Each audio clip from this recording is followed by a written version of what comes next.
Hello. अभी आपको मेरी आवाज़ आ रही है? सारे स्टूडेंट एक बार कमेंट कीजिए।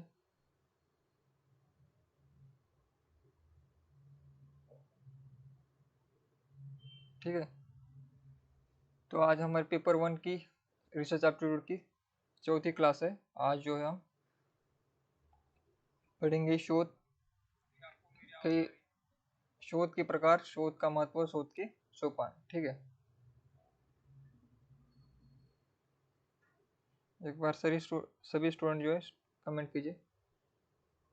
हाँ, वॉइस जो है बंद हो गई थी, मैंने ऑन कर दिया। अभी अभी प्रॉब्लम नहीं होगी। ठीक है, गार्गी जी good evening, Rekha ji good evening.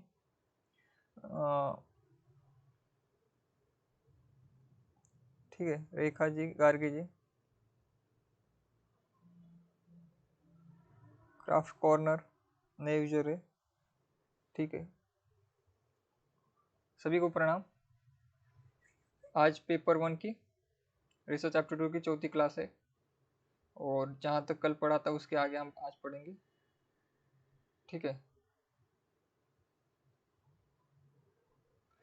तो कल हमने राष्ट्रीय विज्ञान फाउंडेशन, नेशनल साइंस फाउंडेशन ने अनुसंधान के वर्गीकरण के निम्नलिखित तीन प्रकार बताए थे। तीन प्रकार हमने देखे: मूलभूत अनुसंधान, व्यवहारिक अनुसंधान और प्रयोगात्मक अनुसंधान। ठीक है, एडवर्ड और कैनबैक का वर्गीकरण। अभी एडवर्ड और कैनबैक का वर्गीकरण देखेंगे। अनुसंधान का मूल रूप से अनुसंधान के दो ही जो है वर्गीकरण होते हैं, लेकिन अलग अलग विद्वानों और फाउंडेशन के द्वारा अलग अलग जो है वर्गीकरण किए गए। जैसे राष्ट्रीय विज्ञान फाउंडेशन 3 मानता है। अभी हम एडवर्ड और कैनबैक के देखेंगे वो कितने वर्गीकरण करते हैं। अनुसंधान एक भाग अनुसंधान का एक भाग मुख्य तथ्य फैक्ट्स का संकलन होता है।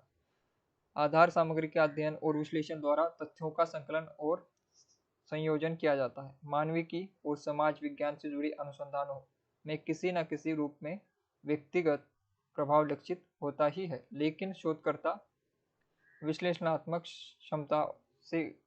क्षमता उस वस्तुनिष्ठ और तार्किक निष्कर्ष प्रदान करती है।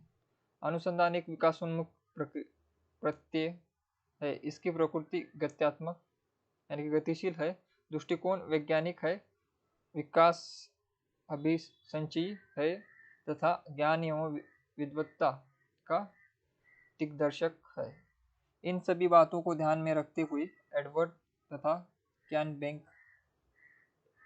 का वर्गीकरण उचित प्रतीत होता है, जो निम्नलिखित 4 रूपों में।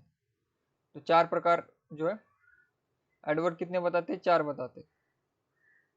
पहला क्या है? सर्वेक्षण अनुसंधान, सर्वे रिसर्च।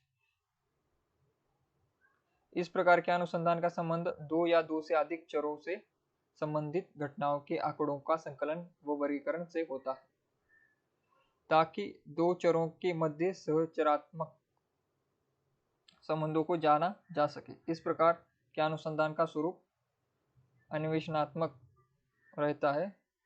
इसके द्वारा जनसंख्या का अध्ययन सफलतापूर्वक किया जा सकता है।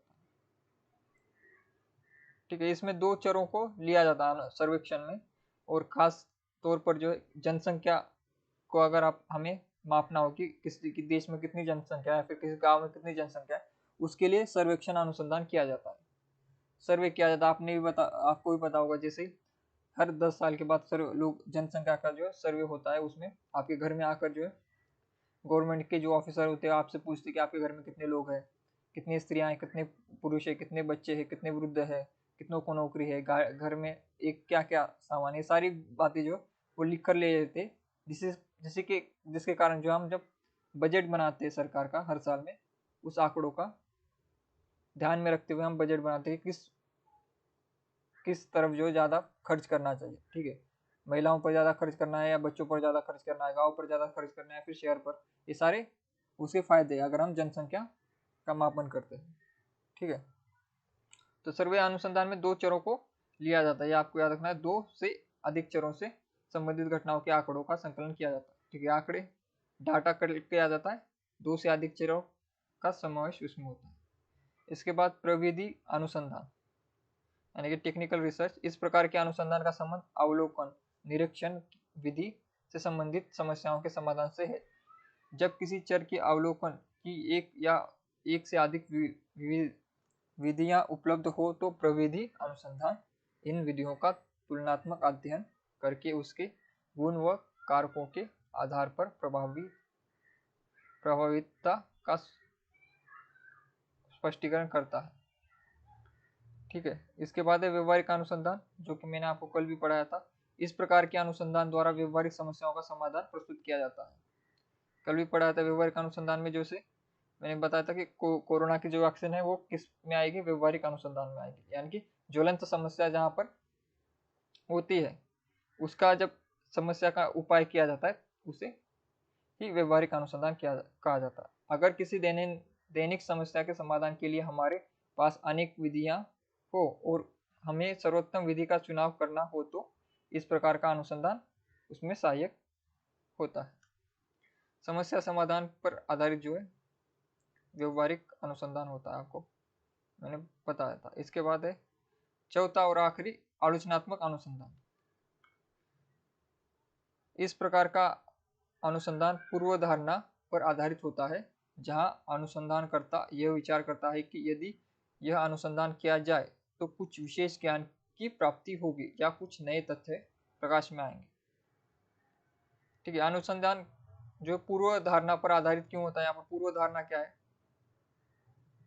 यानी कि जो हमारे पास पहले से सामग्री, पहले से ज्ञान है, उस ज्ञान पर जो है आलोचना की जाती है, यानी कि उसमें अच्छाई या फिर बुराई जो कुछ है उसको परखा जाता है, तो आलोचनात्मक अनुसंधान है। पूर्वाग्रह नहीं है ये, पूर्व धारणा, यानी कि जो हमारे पहले से हमारे पास, जैसे इसका उदाहरण है हिंदी साहित्य का इतिहास शुक्ल जी ने लिखा है पहले से, लेकिन उस पर आलोचना करके हम उनकी गलतियां या फिर उनकी जो अच्छी पॉइंट्स थे उसको हम दिखा सकते हैं।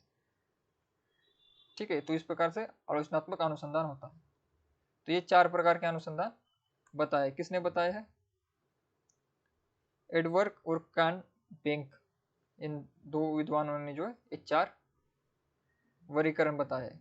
क्या है इसमें, पहला है सर्वेक्षण, दूसरा है प्रविधि, तीसरा है व्यवहारिक अनुसंधान और चौथा है आलोचनात्मक अनुसंधान। ठीक है, तो अभी अनुसंधान शोध के उद्देश्य।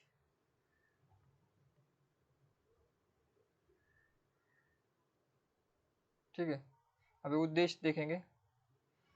कोई भी अनुसंधान कार्य उद्देश्य विहीन नहीं होता, कुछ ना कुछ उद्देश्य होता है। उद्देश्य हम शुरुआत में जब समस्या निर्धारित करते, रिसर्च शुरू करने से पहले हमारा उद्देश्य होता है कि हमें क्या प्राप्त करना है, उसके बिना रिसर्च आगे बढ़ती ही नहीं है। ठीक है, उद्देश्यहीन कोई भी रिसर्च नहीं होता।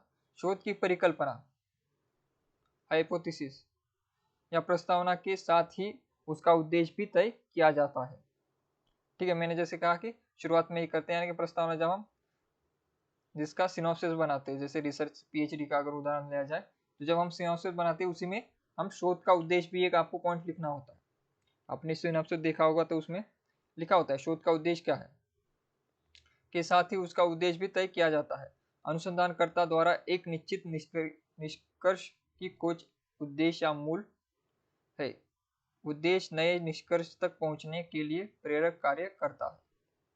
अनुसंधान के निम्नलिखित उद्देश्य है, किसी घटना के बारे में नई जानकारी प्राप्त करना, किसी विशेष स्थिति का सही वर्णन करना, समस्याओं का समाधान करना, विज्ञान पर आधारित वस्तुपरक ज्ञान होना, दो चरों के मध्य कार्य कारण संबंध को समझना और परीक्षण करना, किसी घटना के साथ सहसंबंध की जानकारी प्राप्त करना, व्यवस्थित प्रयत्न द्वारा सिद्धांतों का निर्माण करना और वैज्ञानिक विधि के उपयोग द्वारा प्रश्नों के उत्तर प्राप्त करना। ये सारे जो है शोध के उद्देश्य हमारे, नई जानकारी प्राप्त करना, सही वर्णन करना और वस्तुपरक आधार पर जो ज्ञान प्राप्त करना, परीक्षण करना और सिद्धांत स्थापित करना, सिद्धांत निर्माण करना, ये रिसर्च का काम होता है।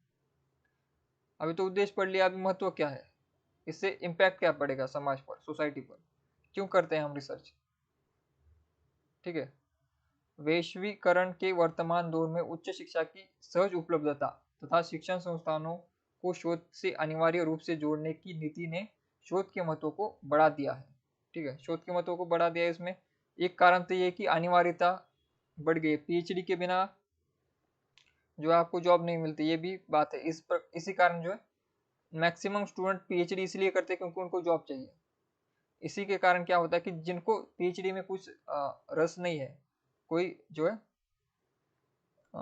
उनका झुकाव पीएचडी की तरफ नहीं है या फिर रिसर्च की तरफ नहीं है, फिर भी वो रिसर्च करते हैं। क्यों करते हैं?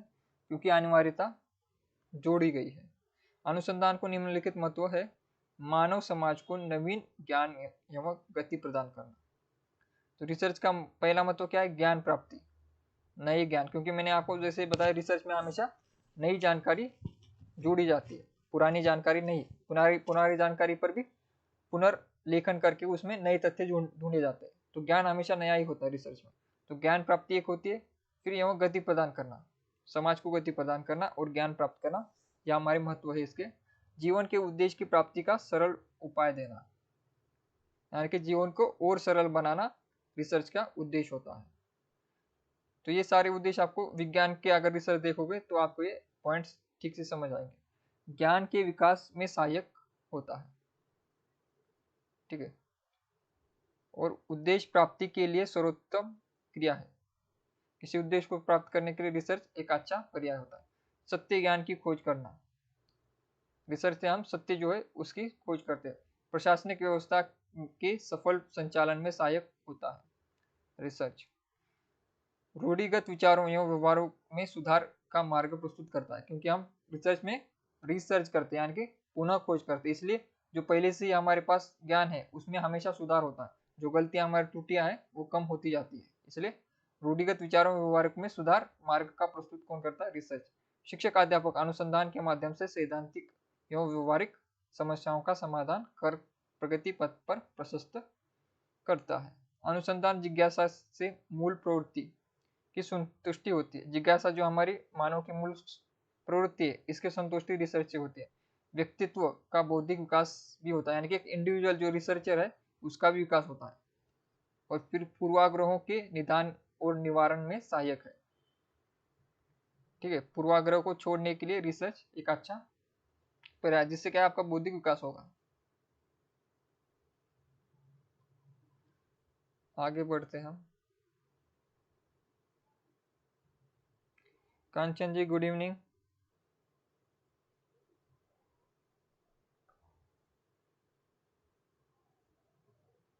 छाया जी गुड इवनिंग। ठीक है, आगे बढ़ते हैं। आगे है अनुसंधान के सोपान।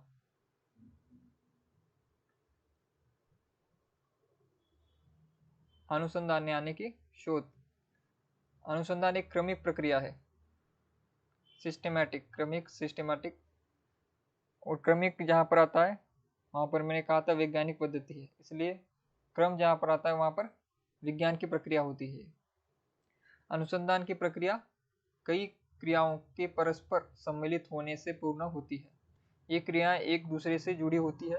अनुसंधान में निश्चित एवं उपयोगी चरणों की एक व्यवस्थित प्रक्रिया शामिल होती है, इसलिए इसे वैज्ञानिक प्रक्रिया कहा जाता है, जो कि मैंने आपको लगातार 3 क्लासेस से ये बता रहा हूँ। अनुसंधान प्रक्रिया के चरों के संबंध में विभिन्न विद्वानों में मतैक्य का अभाव है, यानी कि सभी के मत अलग हैं। डेविड जे फॉक्स ने अनुसंधान के 3 भागों में 17 चरण पद दिए हैं जो निम्नलिखित है, ठीक है। अभी अनुसंधान के हम पद देख रहे हैं, सोपान देख रहे हैं, ठीक है। सोपान सीढ़ी पद। तो डेविड जे फॉक्स के अनुसार 17 चरण कौन से है वो हम पढ़ेंगे। भाग 1 है अनुसंधान की योजना। सबसे पहले क्या है? सबसे पहले हमें योजना बनानी है शुरुआत में। जैसे आपने पीएचडी में एडमिशन लिया तो उसमें सबसे पहले आपको योजना बनानी होती है कि आपको टॉपिक कौन सा सेलेक्ट करना है और किस प्रकार से कार्य शुरू करना। एकदम शुरुआती भाग क्या है? एकदम शुरुआत में क्या होता है? हमारा अनुसंधान की योजना बनाते हैं पहले, ठीक है। तो पहला चरण क्या है? सबसे पहले हम क्या करते हैं? प्रारंभिक विचार तथा अथवा आवश्यकता एवं समस्या का क्षेत्र। सबसे पहले विचार करते हैं कि समस्या क्या है, क्योंकि मैंने आपको कल की क्लास में भी बताया था रिसर्च की शुरुआत सबसे पहले समस्या को ढूंढने से होती है, ठीक है। सबसे पहले आपको समस्या ढूंढनी होगी आपके हिंदी साहित्य में कहाँ पर है जिस पर आप काम कर सकते हो। तो सबसे पहले स्टेप क्या है आपका? सबसे पहले आपको समस्या ढूंढनी है, ठीक है। ये आपके लिए उपयोगी होगा। आपको रिसर्च करना है कुछ ही आने वाले 1 साल में शायद सभी स्टूडेंट जो है रिसर्च करेंगे। तो उनके लिए इंपॉर्टेंट है, सबसे पहले आपको समस्या क्षेत्र को ढूंढना है। तो प्रारंभिक विचार अथवा आवश्यकता एवं समस्या का क्षेत्र। फिर दूसरा, साहित्य का प्रारंभिक सर्वेक्षण। साहित्य का प्रारंभिक सर्वेक्षण का अर्थ क्या है कि जो आपने रिसर्च टॉपिक लिया है उस रिसर्च टॉपिक से मिलते हुए ग्रंथ, पत्रिकाएं, न्यूज़पेपर, आर्टिकल्स और जो इंटरव्यूज होंगे आपके यूट्यूब पर, यहाँ पर सोशल मीडिया पर, इधर उधर, वो सभी को आपको सर्वेक्षण करना है, उनको ढूंढना है। ठीक है, एक XYZ आपने टॉपिक लिया, उस टॉपिक से रिलेटेड कितने सारे ग्रंथ है, कितनी सारी आलोचना हुई है, कितने सारे रिसर्च हुए पहले, ये सारे रिसर्च पेपर आपको ढूंढने होंगे, सारे जो थीसिस है उनको ढूंढना होगा, सारे किताबों को ढूंढना होगा, पत्रिकाओं में कहाँ पर उस टॉपिक पे लिखा गया था, ये सारे ढूंढना ही है साहित्य का प्रारंभिक सर्वेक्षण। ठीक है, उसके बाद तीसरा चर क्या है, विशिष्ट अनुसंधान की समस्या का निश्चय। तो आपने समस्या ढूंढ ली, तो उसमें समस्या में निश्चित करना है कि आपको उसमें से कौन सा टॉपिक आपको लेकर चलना है। ठीक है, एक समस्या, बड़ी समस्या, उसमें कौन से टॉपिक पर आप फोकस करोगे, ये निश्चित करना है आपको। फिर इसके बाद अनुसंधान कार्य की सफलता का पूर्वानुमान। तो आपको ये भी करना है, ये सबसे इंपॉर्टेंट होता है। ठीक है, इसे ध्यान दीजिए, ये क्यों इंपॉर्टेंट है। सबसे इंपॉर्टेंट चरण क्या है, चरण 4। इसका क्या है, जैसे आपने रिसर्च का टॉपिक ले लिया, हिंदी साहित्य से उदाहरण देता हूँ, रिसर्च का टॉपिक आपने ले लिया आदिकाल के कवि पर। ठीक है, आदिकाल के किसी एक कवि पर आपने रिसर्च का टॉपिक ले लिया और उसमें समस्या भी है, क्या समस्या है कि आज तक इस पर ज्यादा लिखा नहीं गया, तो आपने तय किया कि मैं लिखूंगा आदिकाल पर। तो सब साहित्य की प्रारंभिक सर्वेक्षण किया आपने, किताबें भी ढूंढ ली, ये सब कुछ कर लिया। लेकिन बाद में जब आगे जाकर आपको पता चला कि आदिकाल की भाषा इतनी क्लिष्ट है कि ना आपके गाइड को समझ आ रही है ना आपको समझ आ रही है। ठीक है, तो क्या होगा, वो रिसर्च वहीं पर अटक जाएगा। ठीक है, अगर आप अपब्रह्म में आज रिसर्च करना चाहो तो आज जो हिंदी साहित्य के विद्यार्थी है, मैक्सिमम विद्यार्थियों को अपभ्रंश भाषा समझ नहीं आती, बहुत कठिन है, क्योंकि वो हिंदी से काफी अलग है। अगर आज आप अपभ्रंश भाषा में कोई काव्य की रचना पर आलोचना करना शुरू करो तो क्या होगा, उसका सफल होना जो है तय नहीं है, सफल होना काफी मुश्किल होगा, आपके गाइड के लिए भी, आपके लिए भी। तो जब भी आप अनुसंधान करो तो चौथा चरण ये है कि वो सफल हो पाएगा या फिर उतना आपके पास सामग्री है उसके रिलेटेड, क्या उसकी भाषा आपको समझ आती है, क्या उस विषय में आपकी रुचि है, क्या विषय को आप पूरा तरीके से अंत तक ले जा सकते हैं, वो आपको पहले ही सोचना होता है। ठीक है, अगर ये सब के जवाब आपको नो आ रहे हैं, नहीं आ रहे, तो आपको रिसर्च नहीं करना चाहिए, वहीं पर रुक जाना चाहिए और आपको दूसरा टॉपिक लेना चाहिए। तो आपने ऐसे क्लिष्ट टॉपिक ले लिए जिस पर आपको किताबें नहीं मिल रही, जिसकी भाषा आपको समझ नहीं आती, क्लिष्ट भाषा है, तो ऐसे प्रकार के अगर अनुसंधान लोगे तो क्या होगा, वो वहीं पर अटक जाएगा। इसलिए अनुसंधान कार्य की सफलता का पूर्वानुमान लगाना आवश्यक है, यानी कि ये पूरा रिसर्च हो सकता है क्या, मेरे बस की बात है क्या नहीं, ये आपको पहले देखना पड़ता है। इसके बाद पांचवा चरण क्या है, संबंधित साहित्य का द्वितीय सर्वेक्षण।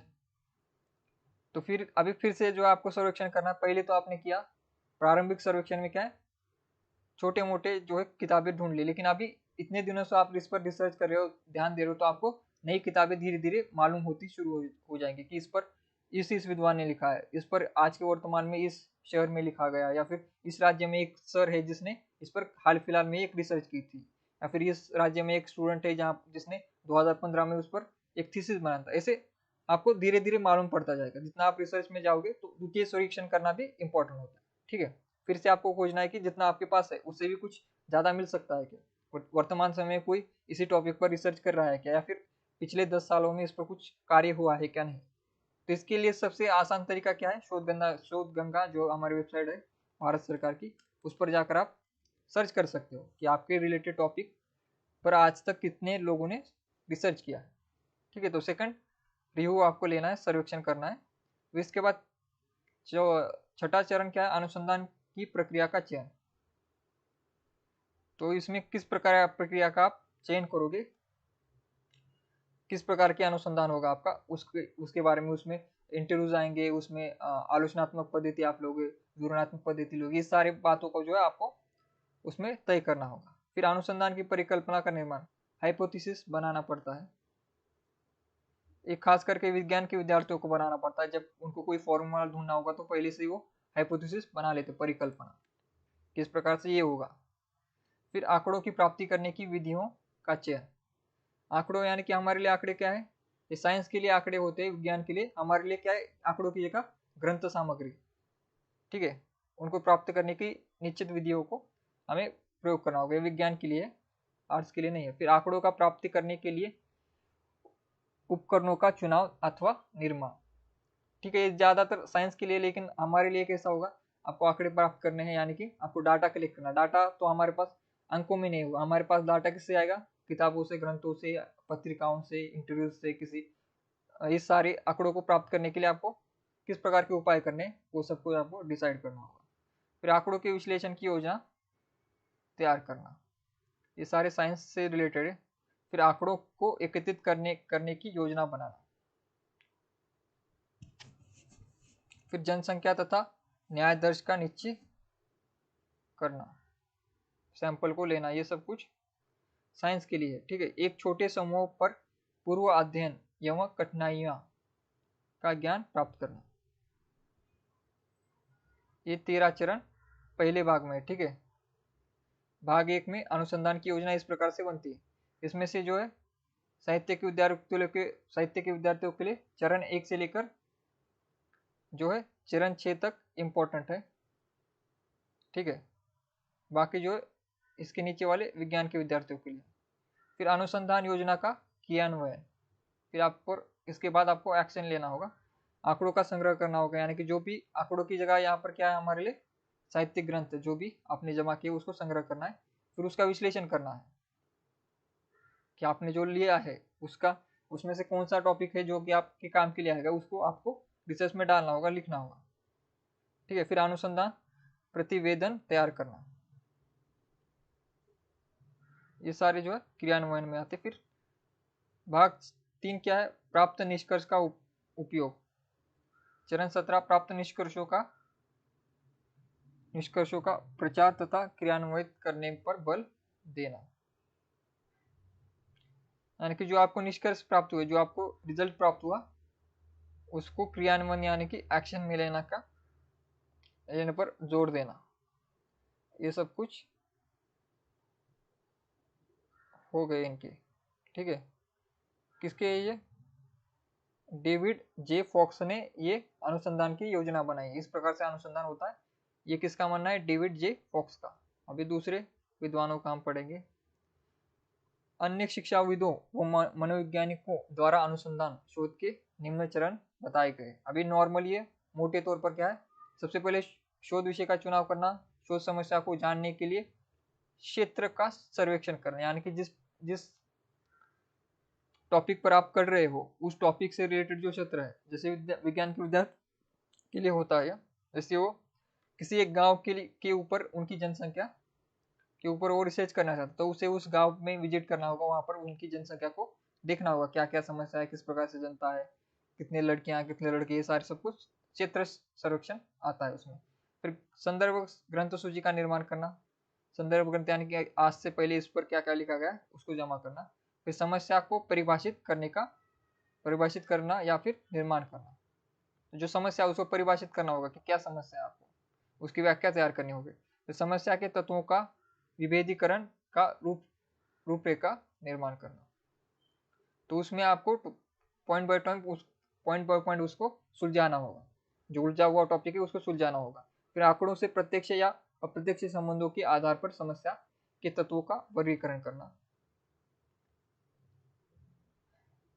फिर समस्या के तत्वों के आधार पर आंकड़ों तथा प्रमाणों का निर्धारण, वांछित यानी कि इच्छित आंकड़ों का अथवा प्रमाणों की उपलब्धता का अनुमान लगाना, ठीक है। ये सब कुछ जो है साइंस के विद्यार्थियों के लिए होता है। समस्या के समाधान की जांच करना, जो आपने रिजल्ट निकालने की कोशिश की है वो असल में समस्या का समाधान कर रहा है या नहीं, यानी कि आपका जो रिसर्च चल रहा है वो सही दिशा में चल रहा है या नहीं, तो आपको टाइम टू टाइम देखना पड़ता है। फिर आंकड़ों तथा सूचनाओं का संकलन करना, आंकड़ों का विश्लेषण के लिए व्यवस्थित और नियमित करना। फिर आंकड़ों तथा प्रमाणों का विश्लेषण एवं विवेचना प्रस्तुत के लिए आंकड़ों को व्यवस्थित करना।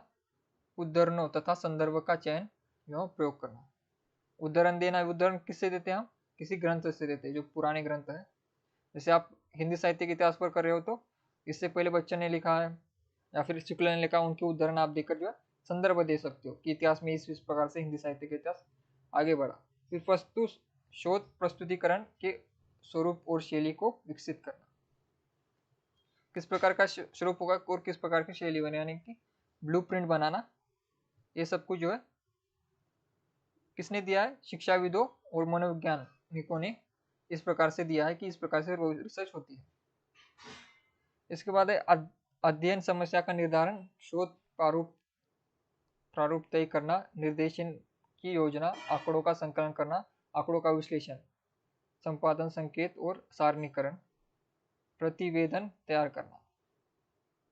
शोध समस्या का निर्धारण, गहन साहित्य सर्वेक्षण, परिकल्पना का निर्माण, शोध प्रारूप का निर्माण, निर्देशन प्रारूप निर्धारण, आंकड़ों का संकलन, प्रोजेक्ट का संपादन, आंकड़ों का विश्लेषण, परिकल्पनाओं का विश्लेषण, सामान्यीकरण और विवेचन, जनरलाइजेशन मैंने कहा था, सामान्यीकरण आपको पता है। फिर रिपोर्ट तैयार करना, परिणामों का प्रस्तुतिकरण या निष्कर्ष का औपचारिक लेखन, यानी कि अंत में रिजल्ट बताना। ये सब कुछ अलग अलग लोग अलग अलग बताते हैं। साहित्य में इसके आधे पॉइंट्स आते हैं, आधे पॉइंट्स नहीं आते, ठीक है। ज्यादा जो पॉइंट्स है वो विज्ञान के है, साहित्य में इतने नहीं आते, पॉइंट्स कम आते साहित्य में, ठीक है।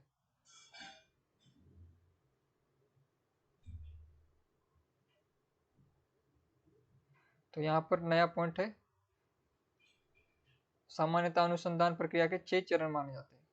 अभी हम जनरल बात करेंगे कि ये सब कुछ तो सबके हो गए, डिफिकल्ट है, ठीक है, अलग अलग विद्वानों के द्वारा बताए गए वो सारे पॉइंट्स हो गए, लेकिन मोटे तौर पर क्या है, सिर्फ 6 चरण माने जाते हैं जनरल, ठीक है। और ये 6 चरण आपको याद रखने हैं। ये अभी तक जो पढ़ाया मैंने वो सिर्फ एक बार सुनना था आपको, और इम्पोर्टेंट क्या है, अभी ये जो 6 चरण है आपको इम्पोर्टेंट है सभी विद्यार्थियों के लिए, ठीक है। सामान्यतः अनुसंधान प्रक्रिया के 6 चरण माने जाते हैं, और 6 के 6 चरण आपको याद होने चाहिए।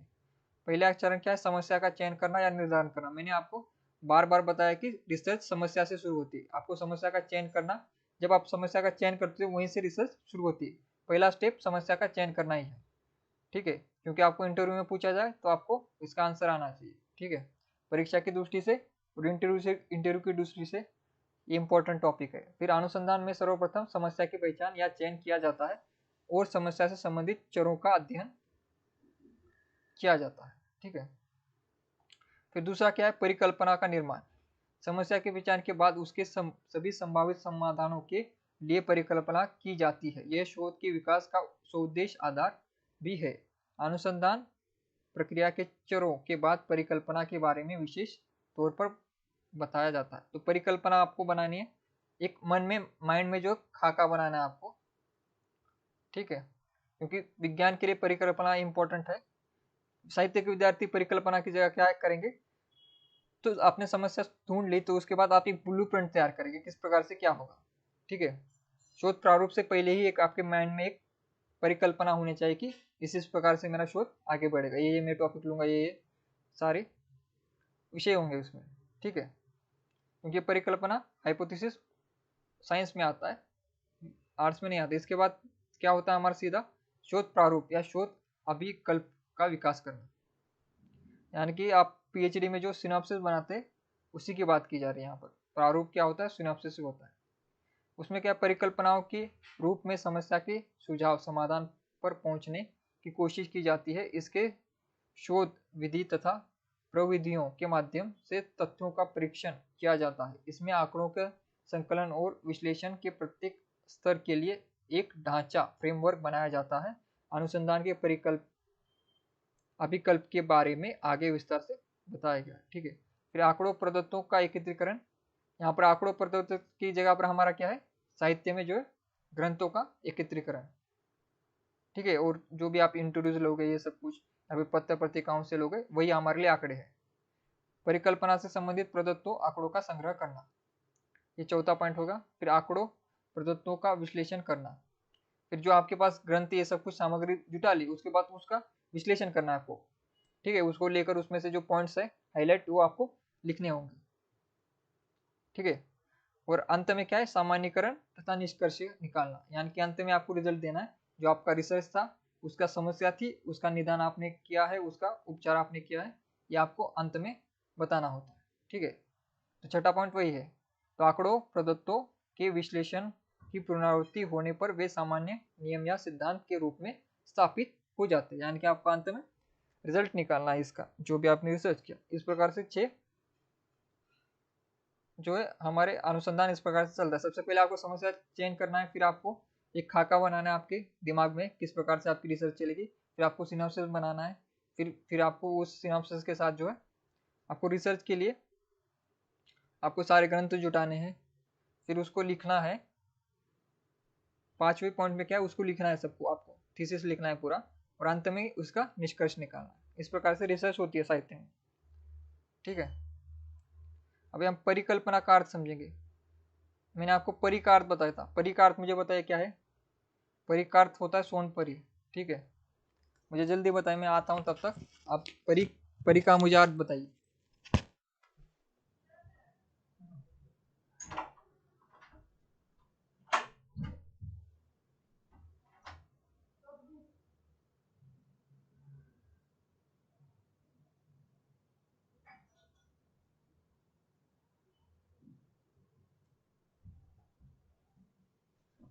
सभी स्टूडेंट जो है, जो परिकल्पना में कल्पना में जो परी लगा हुआ है उसका अर्थ बताएंगे कमेंट बॉक्स में।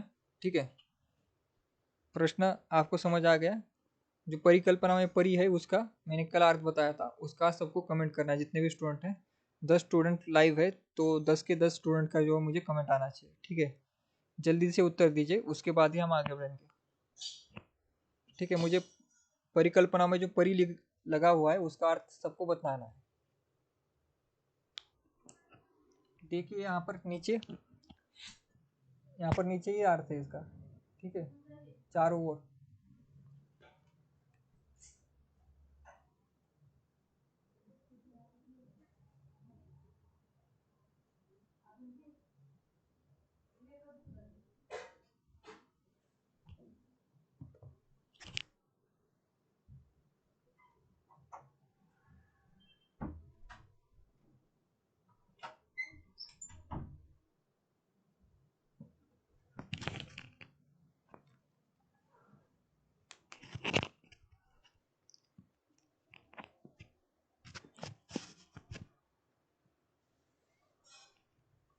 ठीक है, चारों ओर यहाँ पर पहले से ही उत्तर था। यहाँ पर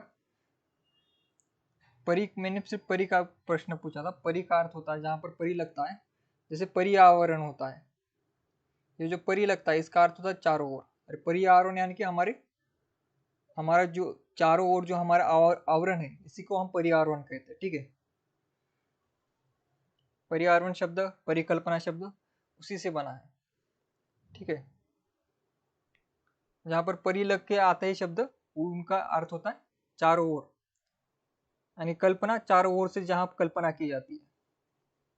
ठीक है, चारों ओर से कल्पना है कि चिंतन, यानी कि इसका अर्थ क्या होगा पूरे रूप में, कि समग्र रूप में सोचना है आपको, सारी दिशाओं में सोचना है, यानी कि जितना भी हो सके आपकी बुद्धि के अनुसार सभी पॉइंट्स को देखते हुए आपको जो चिंतन करना है, यानी कि ऐसा भी एक भी पॉइंट नहीं छोड़ना जहाँ पर विचार की गुंजाइश हो सकती है।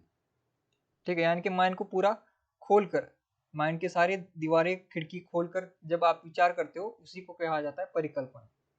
ठीक है, तो परिकल्पना मीनिंग ऑफ हाइपोथेसिस, किसी भी समस्या के समाधान के लिए वह उत्तर जिसकी तर्कपूर्ण वैधता की जांच की जा सकती है परिकल्पना है। परि का अर्थ होता है चारों ओर, कल्पना का अर्थ होता है चिंतन।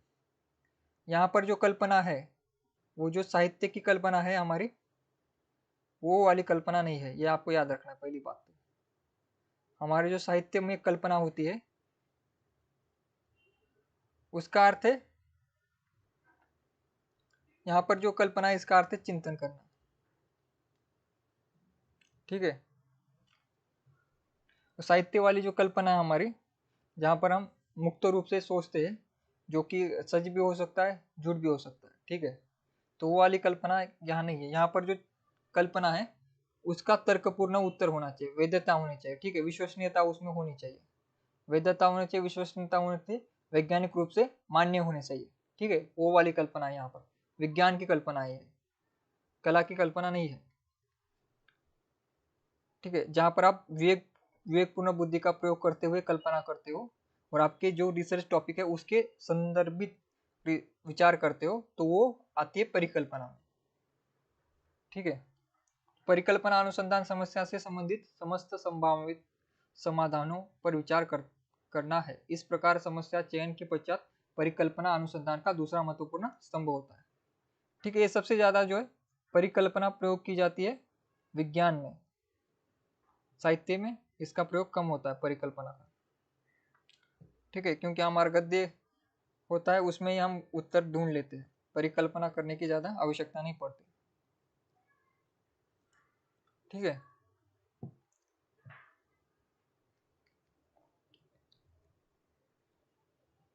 तो सबसे पहले समस्या के बाद दूसरा चरण क्या आता है, परिकल्पना का।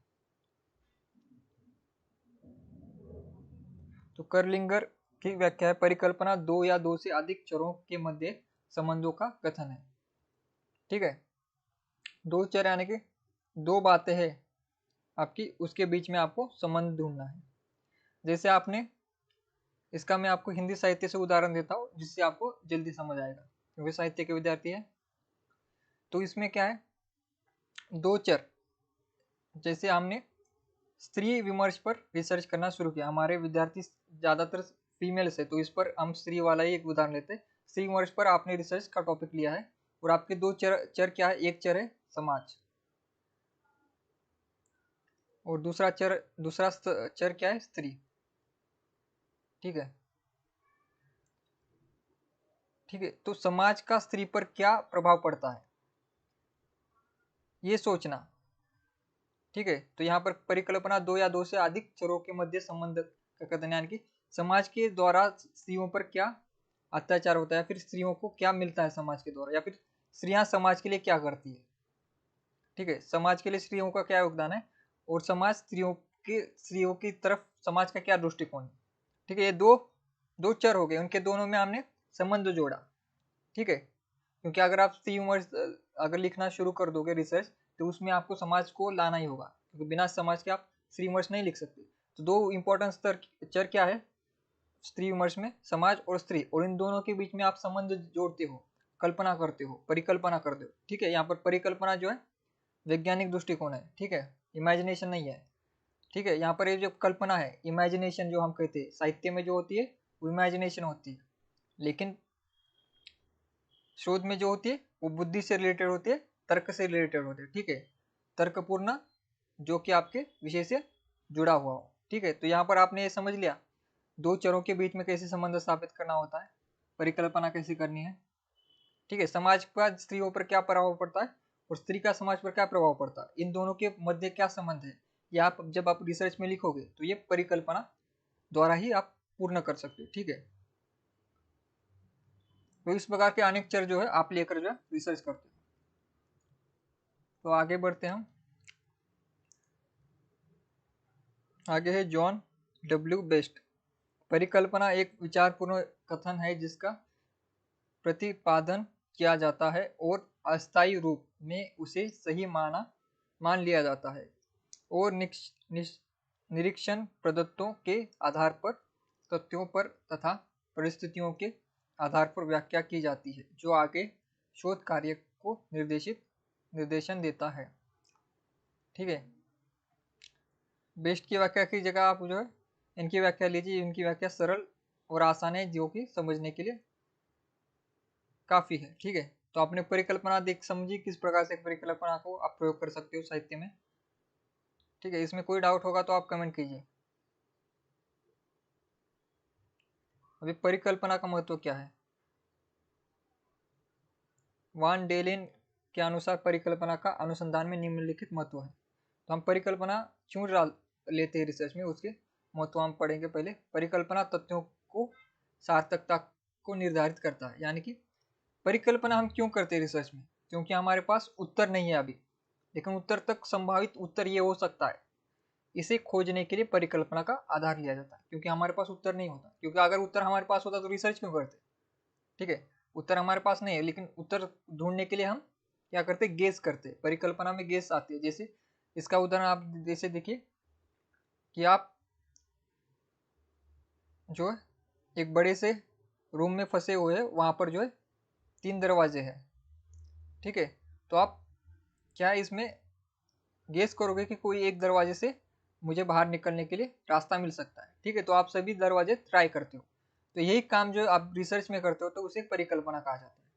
ठीक है, ये मोटे तौर पर आपको व्याख्या समझा रहा हूँ, जिससे आप बेस आपका बेस तैयार हो जाए। आपका बेस तैयार हो गया तो आप आगे की बातों को समझ पाओगे। ठीक है, तो इस प्रकार से परिकल्पना महत्वपूर्ण है। ठीक है, तथ्यों तक पहुंचना यानी कि उत्तर तक पहुंचना, यानी कि यहाँ पर जैसे हमें बाहर निकलना है, उसके लिए हम ट्राई करेंगे ये दरवाजा और तीसरा भी दरवाजा, जिसमें से हम निकल पाएंगे वो हम परिकल्पना रखेंगे, बाकी को खारिज कर देंगे और उत्तर हमारा मिल जाएगा, यानी कि हमारा घर का रास्ता मिल रहा है, यानी कि उत्तर मिल रहा है। ठीक है, परिकल्पना समस्या एवं समाधान के मध्य की मजबूत कड़ी है।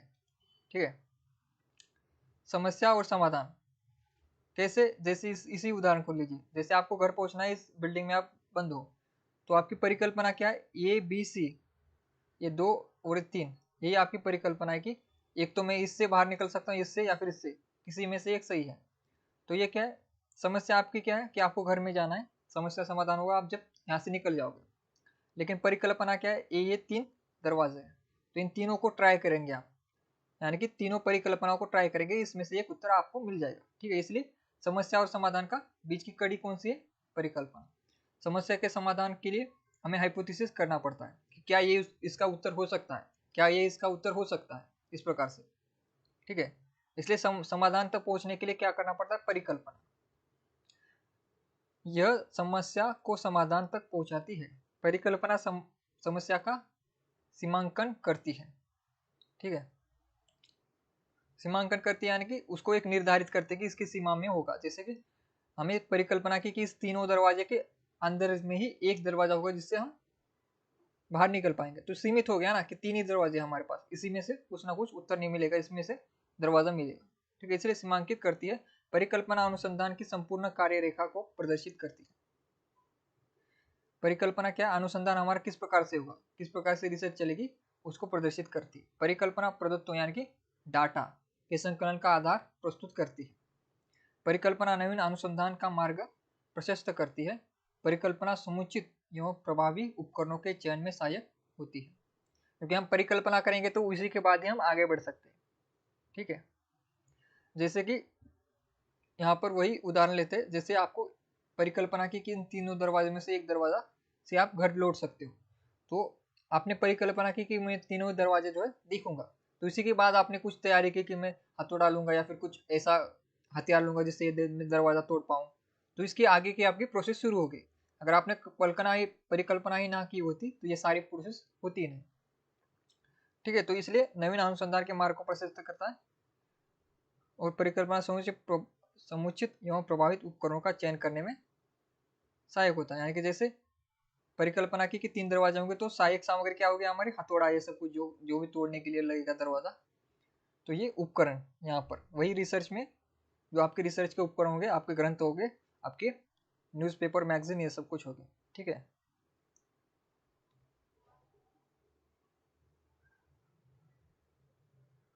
पवन जी नमस्ते।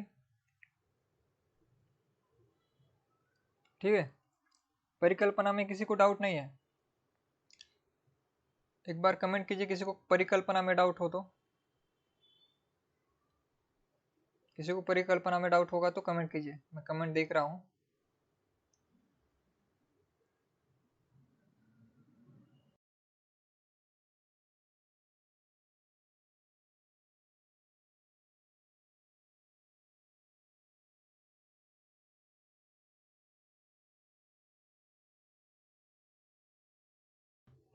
किसी को कोई डाउट नहीं है। ठीक है, परिकल्पना की प्रकृति हम पढ़ेंगे, नेचर ऑफ हाइपोथेसिस। किसी भी परिकल्पना की प्रकृति निम्न रूप में हो सकती है। परीक्षण के योग्य होनी चाहिए। ठीक है, आपकी परिकल्पना जो हो वो परीक्षण की जाने के योग्य, यानी कि जिसे आप जांच कर सको, जो व्यवहारिक हो। ठीक है, फिर इसके बाद संदर्भ बिंदु कार्यात्मक, प्रत्यात्मक और घोषात्मक हो। चरों के मध्य कार्य कारण संबंध हो, यानी कि आप परिकल्पना करोगे, परिकल्पना में मैंने आपको बताया कि 2 या फिर 2 से अधिक चर लेंगे। जैसे मैंने स्त्री मोर्च पर बताया कि समाज और स्त्री के बीच में कार्य कारण संबंध, यानी कि स्त्री का समाज पर क्या प्रभाव पड़ता है, समाज और स्त्री पर क्या प्रभाव डालता है। तो दो चलिए दो संबंध होना चाहिए, तभी परिकल्पना आगे बढ़ेगी। फिर संबंधों की स्पष्टता होनी चाहिए, ऐसा ना हो कि दो चर तो ले लिए लेकिन उनका संबंध जो है दूर दूर तक नहीं है, लेकिन बाल की खाल जैसे निकाली जाती है उस प्रकार से आप संबंध जोड़ रहे हो उनका, तो वो नहीं होना चाहिए। फिर वैज्ञानिक अनुसंधान का केंद्र बिंदु हो, ठीक है, वैज्ञानिक अनुसंधान का केंद्र बिंदु हो। फिर भविष्योन्मुख होगा, भविष्योन्मुखी होना चाहिए, उनकी ऐसी परिकल्पना हो जिसमें भविष्य के लिए उपयोगी हो।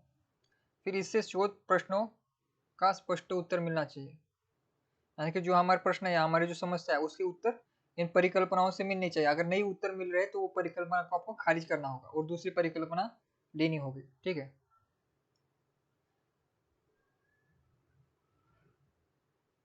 ठीक है, परिकल्पना की विशेषताएं क्या है इसमें, निगमात्मक चिंतन पर आधारित है। मैंने आपको निगमन आगमन पढ़ाया है, ठीक है, क्योंकि निगमन आगमन मैंने टीचिंग एप्टीट्यूड पढ़ाते समय भी बताया था कि रिसर्च एप्टीट्यूड में यह आएगा, ठीक है। निगमन पद्धति क्या होती है, कमेंट कीजिए अभी। आपको बहुत बार मैंने पढ़ाया कि एक क्लास ली थी, खास क्लास जो है निगमन आगमन की, एक अलग से क्लास जो है हमारी यूट्यूब पर है 1 घंटे की। तो मुझे निगमन पद्धति में बताइए क्या होता है, शॉर्ट फॉर्म में बताइए क्या होता है, निगमन क्या होता है, या फिर जैसे मैंने उदाहरण दिया था उदाहरण बताइए, या फिर क्या होता है उसमें शॉर्ट में बताइए। फिर शाब्दिक स्पष्टता, फिर पुष्टि हेतु प्रविधियों की उपलब्धता, सिद्धांत तथ्य नियम एवं अवधारणाओं से मुक्त होना चाहिए। अवधारणा यानी कि पूर्वाग्रह से मुक्त होना चाहिए आपकी परिकल्पना। फिर मिथ्य भी होनी चाहिए। इसके बाद प्राकृतिक नियमों के अनुरूप हो, यानी कि ऐसे रिसर्च किए जाए जो कि प्राकृतिक नियमों के अंतर्गत हो, यानी कि ऐसी काल्पनिक परिकल्पना ना बनाए जो कि प्रैक्टिकली ना हो, इम्प्रैक्टिकल हो, ठीक है। तो प्रैक्टिकल हो, प्रकृति के अंदर, यानी कि यहाँ पर पृथ्वी के अंदर उसको रिसर्च किया जा सके, प्रयोग किया जा सके, ठीक है, ये सब कुछ आती है।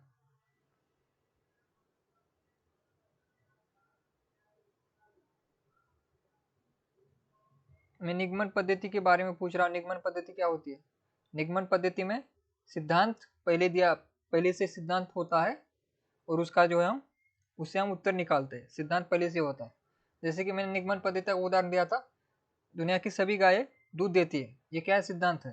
और उसी सिद्धांत के आधार पर हमने उदाहरण दिए कि रामू की गाय दूध देती है या फिर श्यामू की गाय दूध देती है, तो ये निगमन पद्धति होगी, जहाँ पर सिद्धांत को आधार लेकर रिसर्च की जाती है, सिद्धांत को पकड़कर। जैसे दुनिया में सभी जगह पर ग्रेविटी है, उस सिद्धांत को लेकर हम अगर खोजने निकले पूरी पृथ्वी पर किसी घर में ग्रेविटी है या नहीं, उदाहरण देने के लिए, तो वो निगमन पद्धति होगी, ठीक है। ऊपर से नीचे आती है निगमन पद्धति, ऊपर यानी कि सिद्धांत, सिद्धांत ऊपर होता है सबसे बड़ा, ग्लोबल सिद्धांत के ऊपर से नीचे एक एक छोटे छोटे उदाहरण पर आती है, पर्टिकुलर उदाहरण, यानी कि दुनिया की सभी गायें दूध देती है, लेकिन मैं ये देखना चाहता हूँ शामू की गाय दूध देती है या नहीं, रामू की गाय दूध देती है या नहीं, ये उदाहरण देकर जहाँ पर ऊपर से नीचे आया जाता है, यानी कि सभी गायों से एक गाय पर आया जाता है, वहां पर किस प्रकार की पद्धति का प्रयोग होता है, निगमन। आगमन में क्या है, आगमन में सिद्धांत हमारे पास नहीं होता, हमारे पास उदाहरण होते हैं, हम पहले शोध करते हैं। जैसे हमने रामू की गाय देखी, उसने दूध दिया, शामू की गाय दे दी, देखी, उसने दूध दिया, तो हम इन दोनों के उदाहरण को देखकर जो है हम एक सिद्धांत प्रस्तुत कर सकते हैं कि दुनिया की सभी गायें दूध देती होंगी, ठीक है। तो ये नीचे से ऊपर की तरफ जाता है आगमन, ठीक है, उदाहरण से विश्व की तरफ। इसको ऐसे समझिए, जहाँ पर इंडिविजुअल की बात की जाती है वो निगमन होती है, इंडिविजुअल की जब पहली बात की जाती है वहां पर निगमन पद्धति होती है, आगमन पद्धति होती है, जो जहाँ पर इंडिविजुअल की बात की जाती है वो आगमन पद्धति है, और अंत में जहाँ पर वैश्विक सिद्धांत दिया जाता है ये आगमन पद्धति होता है, अंत में वैश्विक सिद्धांत दिया जाता है, शुरुआत में इंडिविजुअल उदाहरण दिए जाते हैं, वो आगमन पद्धति है। निगमन पद्धति इसकी उल्टी है, पहले से हमारे पास सिद्धांत है और उससे जब हम छोटे छोटे उदाहरण देते हैं तो वो हो गया निगमन पद्धति, ठीक है। ठीक है, इसमें आपको कोई डाउट होगा सारे स्टूडेंट में तो एक बार फिर से पूछिए। ठीक है, आगमन और निगमन आपको समझना काफी जरूरी है। ठीक है, क्योंकि ये परीक्षा में आता है और ये लगभग ज्यादा स्टूडेंट को आगमन और निगमन पद्धति समझ ही नहीं आती। पूरा रिसर्च पेपर पढ़ लेते हैं, परीक्षा पास कर लेते हैं, लेकिन बाद में भी आगमन और निगमन समझ ही नहीं आता। ठीक है,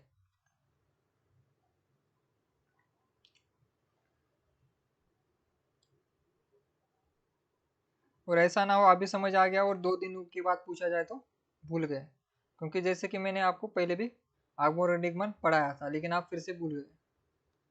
परिकल्पनाओं के प्रकार, हाइपोथेसिस के टाइप्स क्या होते हैं ये पढ़ेंगे हम। विशिष्ट विशिष्ट उद्देश्य के आधार पर परिकल्पना के निम्न 3 प्रकार होते हैं। परिकल्पना कितने प्रकार? 3 है। पहला है शोध परिकल्पना यानी कि रिसर्च हाइपोथेसिस, इसे कार्यात्मक परिकल्पना भी कहते हैं। यह परिकल्पना करके सीखने के सिद्धांत पर आधारित है, अतः यह एक शोध परिकल्पना है। शोध परिकल्पना 2 प्रकार की होती है, दिशात्मक और आदिशात्मक। उदाहरण ये सुमन और अंकिता की लंबाई में अंतर है। उपर्युक्त परिकल्पना अदिशात्मक परिकल्पना है। ठीक है,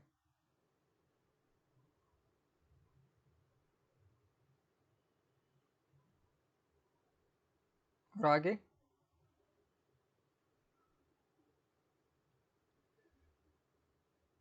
का उदाहरण है क्योंकि लंबाई में अंतर किसके कम या ज्यादा है इसका संकेत नहीं किया गया। ठीक है, जहां पर ठीक से उत्तर नहीं होता वो अदिशात्मक होता है, यानी कि उसका उत्तर नहीं है लेकिन अंतर पता है हमें। दूसरा क्या है उदाहरण, सुमन की लंबाई अंकिता की अपेक्षा कम है। ठीक है, सुमन छोटी है, अंकिता लंबी है। यहाँ पर हमें उत्तर मिल गया कौन बड़ा है कौन छोटा है, तो ये दिशात्मक परिकल्पना है क्योंकि इसमें कम और अधिक से एक दिशा की ओर संकेत किया गया है। यानी कि 2 उदाहरण है हमारे पास परिकल्पना, शोध परिकल्पना के। पहला है दिशात्मक यानी कि जिसमें हमारे पास स्पष्ट रूप से जो उत्तर होता है वो दिशात्मक, यानी कि एक दिशा में हम काम कर सकते हैं कि इसकी लंबाई छोटी है, इसकी लंबाई बड़ी है। अदिशात्मक ऐसे रिसर्च होते हैं जहां पर आपके पास उत्तर तो है लेकिन उत्तर में स्पष्टता नहीं है।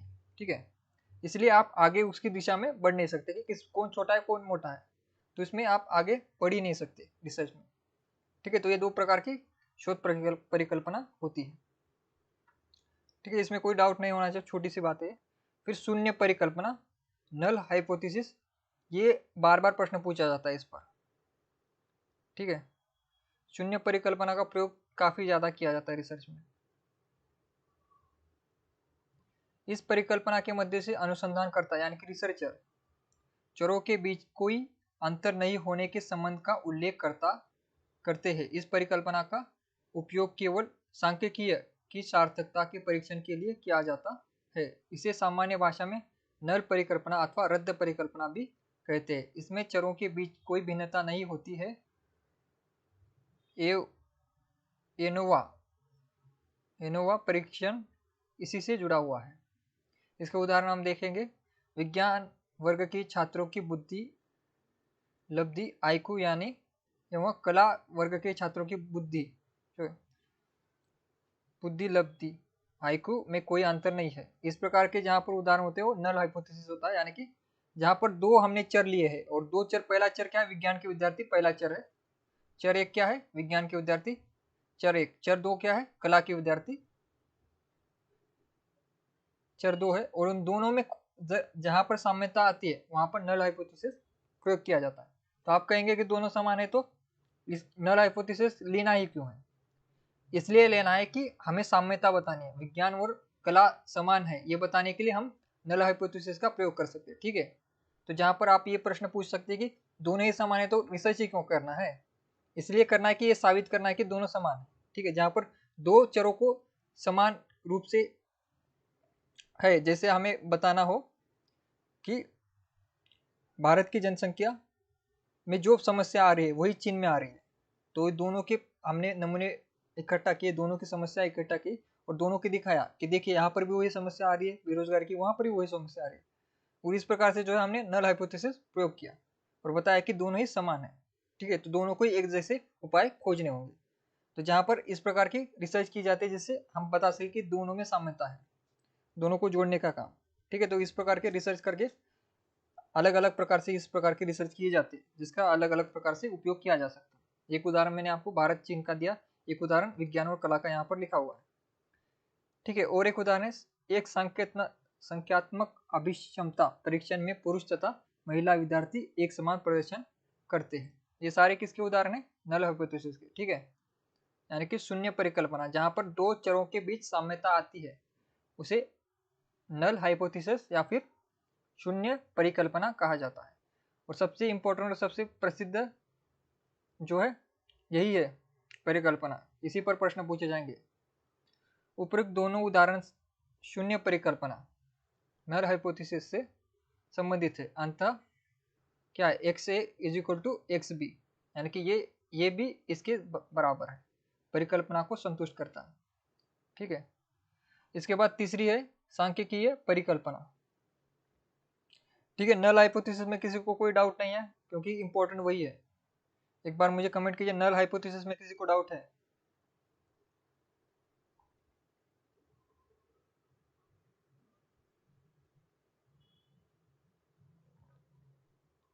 ठीक है, एक बार मुझे बताइए, नल हाइपोथेसिस में आपको डाउट नहीं होना चाहिए, शून्य परिकल्पना में। ठीक है, अभी सांख्यिकीय परिकल्पना जो कि हमारे साहित्य के विद्यार्थियों के लिए नहीं होती लेकिन फिर भी हमें पढ़नी होगी। जब शोध परिकल्पना या शून्य परिकल्पना को सांख्यिकीय पदों में अभिव्यक्त किया जाता है। ठीक है, ये दो परिकल्पनाओं के आधार पर ही तीसरी परिकल्पना तैयार की जाती है।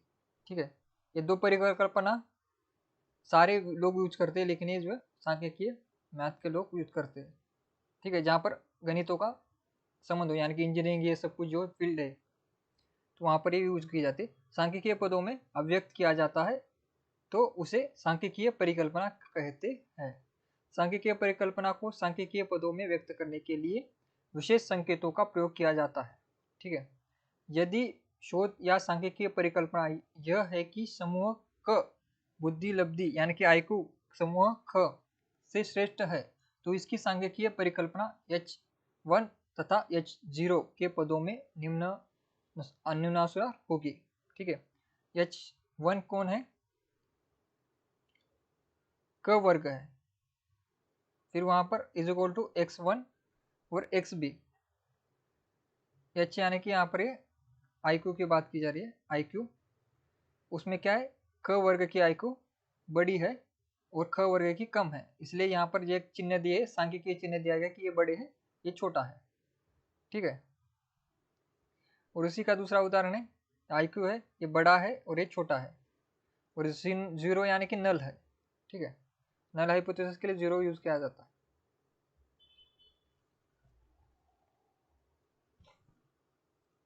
ठीक है, इस प्रकार से हम जहाँ पर आंकड़ों में इस प्रकार से हम दिखाना चाहे परिकल्पना, तो ये विज्ञान के विद्यार्थियों के लिए, साहित्य के विद्यार्थियों के लिए नहीं है। ठीक है, लेकिन आपको समझना है। ठीक है, ये परिकल्पना किसके आधार पर है? शोध परिकल्पना और शून्य परिकल्पना के आधार पर ही सांख्यिकीय रूप में। ठीक है, शोध परिकल्पना और शून्य परिकल्पना को ही हमें आंकड़ों के द्वारा दिखाना हो तो वहां पर कौन सी परिकल्पना प्रयोग की जाती है? सांख्यिकीय परिकल्पना। ठीक है, तो यहाँ पर माध्यम के लिए x का प्रयोग किया गया है। ठीक है, माध्यम क्या है? x, यानी कि वर्ग को दिखाने के लिए, ख और क वर्ग को दिखाने के लिए माध्यम x को प्रयोग किया गया है। तो ये तीनों ही आपको समझ आ गए होंगे, तीनों ही परिकल्पना आपको समझ आ गए होंगे। तीनों ही परिकल्पनाओं का नाम आप नीचे कमेंट बॉक्स में लिखिए। ठीक है, इसके बाद कल हम रिसर्च डिजाइन देखेंगे, डिजाइन किस प्रकार से किया जाता है रिसर्च को, अनुसंधान का अभिकल्प या शोध डिजाइन, रिसर्च डिजाइन कल पढ़ेंगे हम। ठीक है, सबसे पहले मुझे परिकल्पना के तीन चरण जो है, तीन पार्ट्स जो है, तीन प्रकार जो है उसके नाम आप जल्दी से नीचे कमेंट कीजिए, और कोई डाउट हो तो आप बताइए। ठीक है, उसके बाद हम क्लास समाप्त कर देंगे।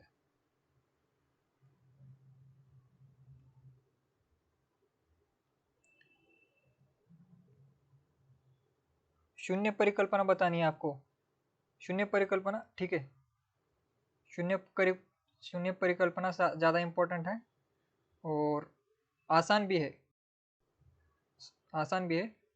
मैंने आपको बताया था, फिर से मैं आपको सभी को बता देता हूँ, ठीक है।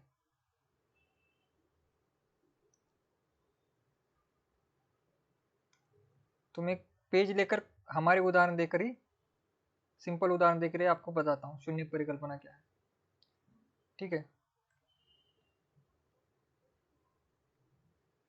रेखा जी ने पूछा है, ठीक है, शून्य परिकल्पना क्या है। तो ये यहाँ पर देखिए, रेखा जी की हाइट है 6 फीट समझिए, या फिर 5 फीट समझिए, इतनी हाइट लड़कियों की नहीं होती,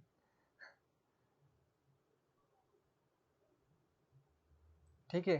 रेखा जी के लिए हम आर लिखेंगे, रेखा जी के लिए आर, उनकी हाइट है 5 फीट। और दूसरी एक स्टूडेंट हमारी कांचन जी, उनकी भी हाइट जो है 5 फीट है, ठीक है। दोनों की ऊंचाई क्या है, समान है। जहाँ पर दोनों चर, ये चर एक है, चर एक कौन है, रेखा जी, और चर दो है कांचन जी, ठीक है। चर दो, दोनों में जहाँ पर साम्यता होती है, यानी कि रेखा जी की ऊंचाई 5 फीट है और कांचन जी की ऊंचाई 5 फीट है, तो जहाँ पर दोनों चरों में साम्यता होती है उसे हम शून्य परिकल्पना कहते हैं, ठीक है। जहाँ पर हम दो उदाहरण लेते हैं, दो नमूने लेते हैं, और अगर दोनों नमूनों में अगर साम्यता मिले तो उसे हम क्या कहते हैं, शून्य परिकल्पना, ठीक है। ठीक है, आपकी 6 फीट हो, जितनी हाइट हो, उदाहरण के लिए समझिए, ठीक है। अभी रेखा जी इसमें कोई डाउट नहीं है आपको। जहाँ पर दोनों उदाहरण, हमने दो उदाहरण लिए, दो चर लिए, दोनों में जहाँ पर साम्यता होती है तो उसे क्या कहते हैं हम, शून्य परिकल्पना, नल उसे नल हाइपोथेसिस कहा जाता है, उसे रद्द किया जाता है, ठीक है। जहाँ पर दोनों दोनों के उत्तर समान आए वो नल हाइपोथेसिस या फिर शून्य परिकल्पना होती है, ठीक है। इसका दूसरे भी उदाहरण ले सकते हैं आप, ऊंचाई की जगह पर आईक्यू, जैसे हमने आईक्यू का उदाहरण यहाँ पर लिया था कि विज्ञान के विद्यार्थियों का आईक्यू और कला के विद्यार्थियों का आईक्यू समान आया, ठीक है। विज्ञान के आईक्यू और कला का आईक्यू दोनों का समान आया, ठीक है। तब कौन सा परिकल्पना हुई है, नल हाइपोथेसिस, शून्य परिकल्पना। जहां पर दोनों के उत्तर समान आए उसे क्या कहते हैं, शून्य परिकल्पना कहते हैं। इतना ही आसान है, ठीक है।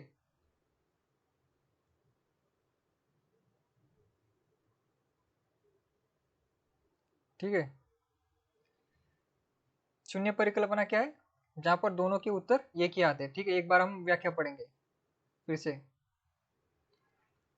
शून्य परिक्रमा इतनी है, दो चर लेंगे, ठीक है। दो उदाहरण समझिए, चर को, अगर चर आपको समझने के लिए मुश्किल हो रहा है तो समझिए, दो उदाहरण लिए हमने और दोनों के उत्तर एक ही आए, वहां पर शून्य परिकल्पना की जाती है। जैसे कांचन जी की और रेखा जी की, दोनों की हाइट जहां पर समान है तो वो किस प्रकार का उदाहरण हो गया, शून्य परिकल्पना का, ठीक है। दो लोगों का एक ही उत्तर आए, दो वस्तुओं का एक ही उत्तर आए, दो चरों का एक ही उत्तर आए, उसे शून्य परिकल्पना कहते हैं, ठीक है। यहाँ पर दो उदाहरण दिए गए थे, विज्ञान और कला के छात्रों की बुद्धि लब्धि यानी कि आईक्यू जो है उसमें कोई अंतर नहीं, यानी कि दोनों की आईक्यू समान है, तो वो किसका उदाहरण हो गया, शून्य परिकल्पना का, ठीक है। तो क्या इस परिकल्पना के मध्य से अनुसंधानकर्ता यानी कि रिसर्चर दोनों के बीच कोई अंतर नहीं होने के संबंध को उल्लेखित करता है, ठीक है। इस परिकल्पना का उपयोग केवल सांख्यिकीय की सार्थकता के परीक्षण के लिए किया जाता है, ठीक है। जहां पर अनुसंधानकर्ता दोनों चरों के बीच साम्यता बताता है उसे शून्य परिकल्पना कहा जाता है। और कोई डाउट है आपका स्टूडेंट का, एक बार बताइए, और कोई डाउट हो तो।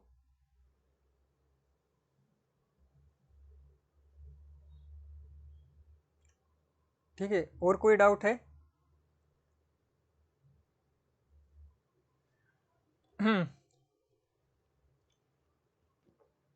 एक बार कमेंट कीजिए सारे स्टूडेंट, कोई डाउट हो तो।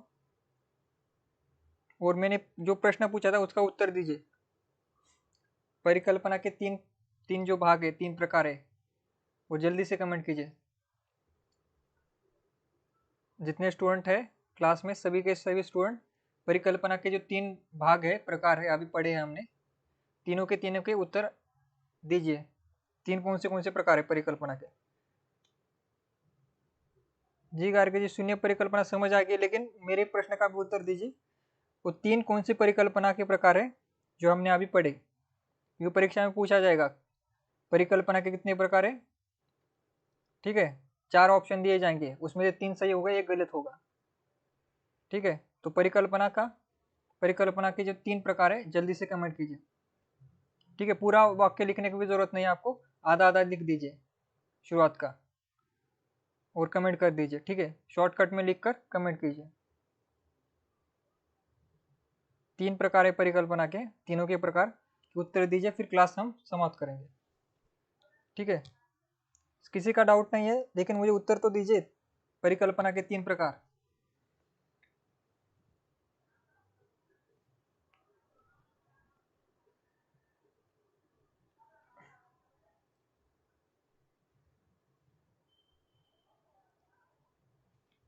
परिकल्पना के तीनों प्रकार आपको याद नहीं है? अभी तो पढ़े हैं हमने। गार्गे जी का पहले उत्तर आया सबसे पहले, शोध परिकल्पना, शून्य परिकल्पना और सांख्यिकी परिकल्पना। ठीक है, सांख्यिकी परिकल्पना विज्ञान के विद्यार्थी और जहाँ पर आंकड़ों की यानी कि मैथ से रिलेटेड जो भी काम करते हैं उनके लिए उपयोगी है, लेकिन हमारी रिसर्च में आती है, साहित्य में ये उपयोगी नहीं है, ये भी आपको ध्यान रखना है। ठीक है, शून्य परिकल्पना और शोध परिकल्पना का ही प्रयोग हम साहित्य में करते हैं। सांख्यिक परिकल्पना शोध और शून्य परिकल्पना पर आधारित होती है। शोध और शून्य परिकल्पना को ही आंकड़ों में दिखाने के लिए जो है सांख्यिकीय परिकल्पना का प्रयोग किया जाता है। ठीक है, कांचन जी का उत्तर आ गया, अंजनी जी का भी उत्तर आ गया। ठीक है, गार्गी जी, कांचन जी, अंजनी जी और क्राफ्ट जो यूजर नेम है उनका उनका भी उत्तर आ गया है। ठीक है, चार स्टूडेंट का उत्तर सही आया है, सभी का सही है।